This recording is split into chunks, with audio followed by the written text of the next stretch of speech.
If you see yourself today becoming a mentor, you have the golden opportunity to change the course of life of somebody else.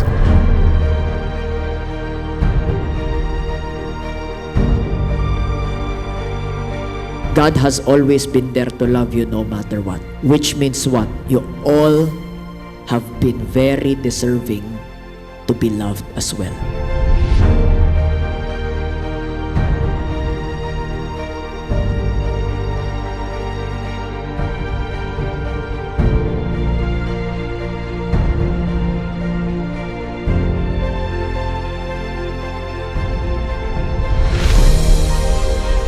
Yung mentor, hindi siya nakafocus sa trabaho mo, nakafocus siya sa pagkatao mo at tutulungan ka maging mahusay at maging magaling na tao para pag naging mahusay at magaling ka na tao, yung trabaho mo maayos.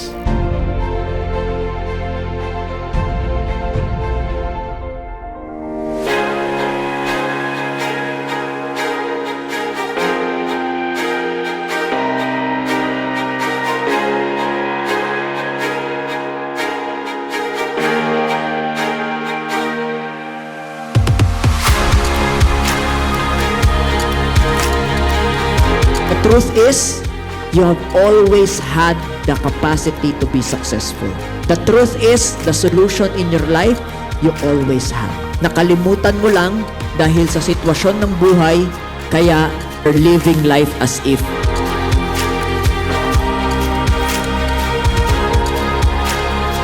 I want you to reflect and start writing down, listing down, no? Paano ka nga ba pinalaki? Masaya ba yung buhay habang pinapalaki ka? Nakasama mo ba si nanay at si tatay? Sila ba ang nagturo sa'yo paano mamuhay? Or maybe, hindi mo nakasama si nanay at si tatay. Anong naaalala mo kung paano ka pinalaki? I want you to close your eyes.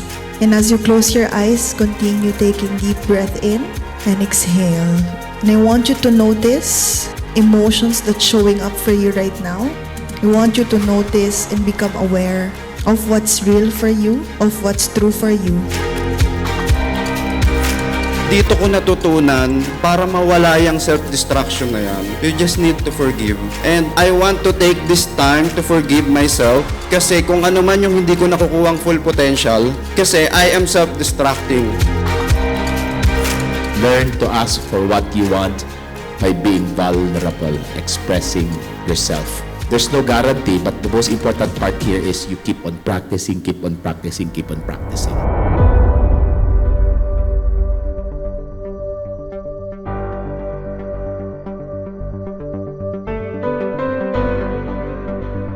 Hindi ko mabibigay yung 100% ko if I'm not 100% also to myself. That's why pinapromise ko na sa e-com industry, I will be 100% full out. Kasi ito na yun.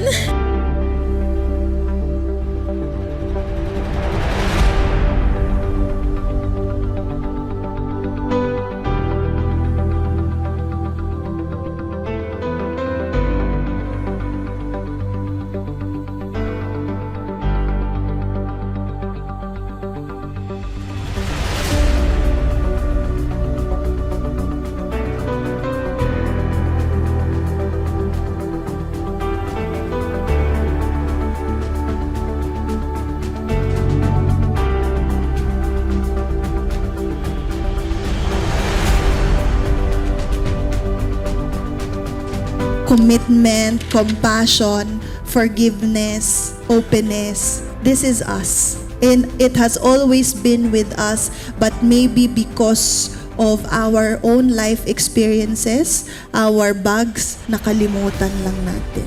And today is just a reminder for us that you just have to step into this.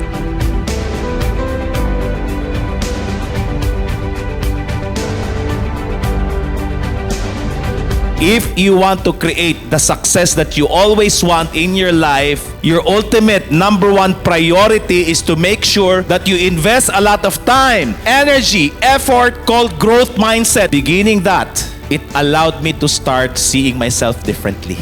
It allowed me to improve my life.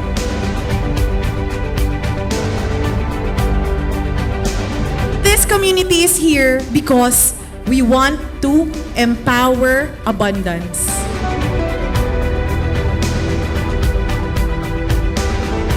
In life, no, it's really possible. Pwede nating makuha whatever it is that we want in life. Only if we show up no matter what. That is what commitment is all about.